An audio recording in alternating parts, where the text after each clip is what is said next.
Hello friends, welcome to शिक्षा site. आज मैं आप सभी के लिए लेसन प्लान लाई हूँ और इसके पहले भी मैंने कई लेसन प्लान अपलोड किए हैं। तो आप लोग प्लेलिस्ट में जाके उसे ज़रूर एक बार देखें और बताएं कि आपको वो लेसन प्लान कैसे लगे। और फिर इसके बाद सबसे पहले हम यहाँ पे पाठ योजना नंबर या लेसन प्लान नंबर डालते हैं, जो भी लेसन प्लान का नंबर होगा। फिर उसके बाद दिनांक, विषय, चक्र, कक्षा, प्रकरण और अवधि। फिर इसके बाद जनरल ऑब्जेक्टिव्स होते हैं, क्योंकि बेसिक इनिशियल फिल करने के बाद सबसे पहली जो हेडिंग होगी वो आपकी सामान्य उद्देश्य होगा। इसमें आप लिखेंगे, इसमें आप मैक्सिमम जो है 8 से 9 पॉइंट लिख सकते हैं, लेकिन यहाँ पे मैंने 5 पॉइंट लिखा है, ये भी आपके लिए सफिशियंट है। और सबसे पहला जो होगा, छात्रों में विज्ञान विषय के प्रति रुचि जागृत करना। दूसरा हो जाएगा छात्रों में तार्किक क्षमता का विकास करना, छात्रों में अनुसंधानिक दृष्टिकोण उत्पन्न करना, छात्रों में विज्ञान का व्यवहारिक ज्ञान प्रदान करना और छात्रों को विज्ञान के भूतपूर्व तथ्यों, नियमों और सिद्धांतों का ज्ञान कराना। तो इसके बाद विशिष्ट उद्देश्य होगा। तो सब उसके पहले अगर आप अभी तक आपने चैनल को सब्सक्राइब नहीं किया है तो प्लीज़ कर ले, जिससे आगे के जो भी लेसन प्लान या कोई भी अपडेट आप सभी को देनी हो तो उसका नोटिफिकेशन आपको सही समय से मिल जाए। तो चैनल को जरूर सब्सक्राइब कर लें। और अगर आपको किसी और टॉपिक पे लेसन प्लान चाहिए तो कमेंट बॉक्स में आप बता सकते हैं, वो लेसन प्लान आप सभी के लिए लाने का पूरा प्रयास करेंगे। तो विशिष्ट उद्देश्य होगा। विशिष्ट उद्देश्य में आप पॉइंट वाइज ना लिख के आपको हेडिंग वाइज लिखना होता है। ज्ञानात्मक उद्देश्य, छात्र मानव हृदय के बारे में जान सकेंगे। दूसरा हो जाएगा बोधात्मक उद्देश्य, और बोधात्मक में आप लिखेंगे छात्र मानव हृदय की संरचना, कार्य आदि से परिचित हो सकेंगे। कौशलात्मक उद्देश्य, कौशलात्मक उद्देश्य में आप लिखेंगे छात्रों में हृदय की क्रियाविधि को मॉडल द्वारा प्रस्तुत करने का कौशल विकसित हो सकेगा। फिर इसके बाद अगली जो हेडिंग होगी, सहायक सामग्री। सहायक सामग्री में आप लिखेंगे चार्ट आदि कक्षा उपयोगी सामग्री। और तो सहायक सामग्री में चार्ट आदि कक्षा उपयोगी सामग्री, तो जो भी आप टीचिंग करते टाइम टीचिंग एड्स ले जाएंगे उसे आपको यहाँ पे मेंशन करना होता है। फिर इसके बाद प्रीवियस नॉलेज या पूर्व ज्ञान, तो छात्र मानव हृदय के बारे में सामान्य जानकारी रखते हैं। फिर अगली हेडिंग होगी प्रस्तावना प्रश्न। इसमें आप 3 कॉलम बनाएंगे, क्रम संख्या, छात्र अध्यापिका क्रिया और छात्र अनुक्रिया। तो जो भी क्वेश्चन आप पूछेंगे उसका सीरियल नंबर आपको यहाँ पे लिखना होता है। पहला हो जाएगा स्कूल से घर जाने के बाद आप क्या करते हो, तो घर जाने के बाद खाना खाते हैं, पढ़ते हैं, खेलते हैं, छात्र अनुक्रिया करेंगे। और दूसरा छात्र अध्यापिका क्रिया में आप लिखेंगे प्रश्न, खेलते समय अचानक गिर जाने पर क्या होता है, खेलते समय अचानक गिर जाने पर चोट लगती है।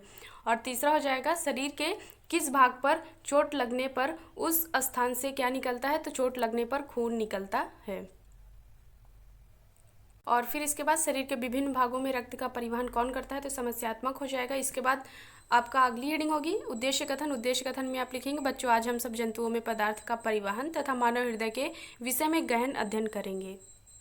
फिर इसके बाद उद्देश्य कथन के बाद अगली जो हेडिंग होगी प्रस्तुतिकरण। प्रस्तुतिकरण में आपको 4 कॉलम बनाने होते हैं, क्रम संख्या, शिक्षण बिंदु, छात्र अध्यापिका क्रिया और छात्र अनुक्रिया। अगर आपके कॉलेज में यह बोला जाता है कि अलग से आपको ब्लैक बोर्ड वर्क पेस्ट करना है तो आप वहाँ पे ब्लैक पेपर पे आप ब्लैक बोर्ड वर्क करके आपको पेस्ट करना होता है, नहीं तो आप छात्र अनुक्रिया के बाद कॉलम बना सकते हैं। तो यहाँ पे जिसका ये लेसन प्लान है वहाँ पे अलग से पेस्ट करने को बोला गया था, तो वो ब्लैक बोर्ड वर्क आपको बाद में दिखा दिया जाएगा। तो शिक्षण बिंदु में आप विकासात्मक प्रश्न हेडिंग डालेंगे और लिखेंगे दोनों फेफड़ों के मध्य में क्या पाया जाता है, तो छात्र अनुक्रिया करेंगे हृदय पाया जाता है। हृदय की आंतरिक संरचना के बारे में आप क्या समझते हैं, तो ये समस्यात्मक हो जाएगा। और शिक्षण बिंदु आपका जो परिवहन है ये स्टार्ट हो जाएगा। स्पष्टीकरण हेडिंग डालते हुए आप लिखेंगे परिवहन तंत्र, परिसंचरण तंत्र शरीर जीवित कोशिकाओं को ऊर्जा के उत्पादन के लिए ऑक्सीजन तथा पचित भोजन का वितरण करता है। शरीर के विभिन्न भागों से अपशिष्ट पदार्थ परिसंचरण तंत्र द्वारा एकत्र किए जाते हैं तथा इसके निष्कासन के लिए उत्सर्जी अंग लाए जाते हैं। फिर दूसरा आपका शिक्षण बिंदु होगा, पॉइंट में आप लिखेंगे जंतुओं में पदार्थ का परिवहन। एक कोशिकीय जीवों में जैसे अमीबा, पैरामीशियम में पोषक तत्वों का परिवहन विसरण विधि द्वारा होता है, और सरल बहुकोशिकीय जीवों में जैसे हाइड्रा, स्पाइरोगाइरा, जेलीफिश में ऑक्सीजन तथा अन्य पोषक तत्वों का परिवहन जल के परिसंचरण के द्वारा शरीर में होता है। तो इतना आप लिखेंगे। अगर आप अपने लेसन प्लान में जो भी आप मॉडल या चार्ट ले जा रहे हैं उसका छोटा सा रूप अगर आप अपने लेसन प्लान में उसे पेस्ट करते हैं तो वो ज़्यादा इफेक्टिव होगा। तो यहाँ पे आप लोगों को दिखा देते हैं कि आप लोग अपने लेसन प्लान को कैसे थोड़ा प्रभावपूर्ण बना सकते हैं।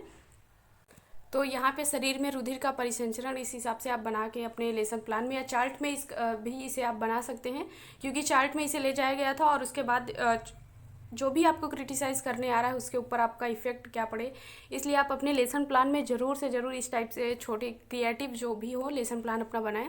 तो शरीर में रुधिर परिसंचरण, इस हिसाब से आप यहाँ पे बना सकते हैं। फिर इसके बाद मानव हृदय, हमारा हृदय फेफड़े के मध्य में वक्षी गुहा में स्थित होता है या शंक्वाकार व मुट्ठी के आकार का होता है। मानव हृदय 4 प्रकोष्ठ वाला होता है। ऊपरी 2 प्रकोष्ठ हृदय गुहा तथा निचले 2 प्रकोष्ठ निलय कहलाते हैं। हृदय गुहाएं और निलय मांसपेशीय पट द्वारा दूसरे से पृथक होते हैं। हृदयावरण नामक 2 परतों वाली झिल्ली द्वारा घिरा होता है। हृदयावरण तरल हृदय की संकुचन तथा शिथिलता के दौरान घर्षण से रक्षा करता है। और दाईं तथा बाईं हृदय गुहाएं पृथक छिद्रों के माध्यम से दाएं तथा बाएं निलयों में खुलती है, जो वाल्वों द्वारा रक्षित होते हैं। ये रक्त का पश्च प्रवाह रोकते हैं। निलियों के दीवारें प्रवाहित रक्त पर दबाव डालने के लिए अत्यधिक मांसपेशीय होती हैं। और स्पष्टीकरण आपका ये जो मानव हृदय यहाँ पे समाप्त हो जाएगा। तो इसके बाद आपको बोधात्मक प्रश्न पूछने होते हैं। कोई भी स्पष्टीकरण स्टार्ट होने से पहले आपको विकासात्मक प्रश्न, और जब भी वो स्पष्टीकरण समाप्त होगा तो आपको 2 बोधात्मक प्रश्न पूछने होते हैं। तो पहला हो जाएगा, एक कोश के जीवों में तत्वों का परिवहन किस विधि द्वारा होता है? तो विसरण विधि द्वारा होता है। तो जब भी आप स्पष्टीकरण में मानव हृदय के बारे में बताएंगे तो इस हिसाब से आप छोटा सा मानव हृदय का जो भी फिगर हो उसे आप बना लें, तो वो ज़्यादा इफेक्टिव होगा। यहाँ पे परिवहन के बारे में आपने बताया तो वहाँ पे, और इसके अब जब आप मानव हृदय के बारे में बताएंगे तो उसे भी आप ज़रूर से ज़रूर बनाएं, क्योंकि चार्ट पेपर आपको यहाँ पे ले जाना है। तो चार्ट पेपर में जो भी आप बनाएं उसे अपने लेसन प्लान में, उसका छोटा सा रूप अपने लेसन प्लान में ज़रूर पेस्ट करें। तो फिर इसके बाद दूसरा प्रश्न होगा, हृदय का आकार कैसा होता है? तो छात्र अनुक्रिया करेंगे। हृदय का आकार बंद मुट्ठी की तरह शंक्वाकार होता है।